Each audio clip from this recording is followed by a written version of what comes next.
¿Qué hacemos acá? Vení con nosotros y cerrá la boca.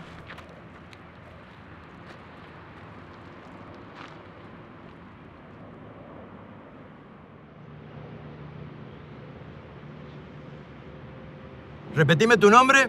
Alejandro. Padre Alejandro.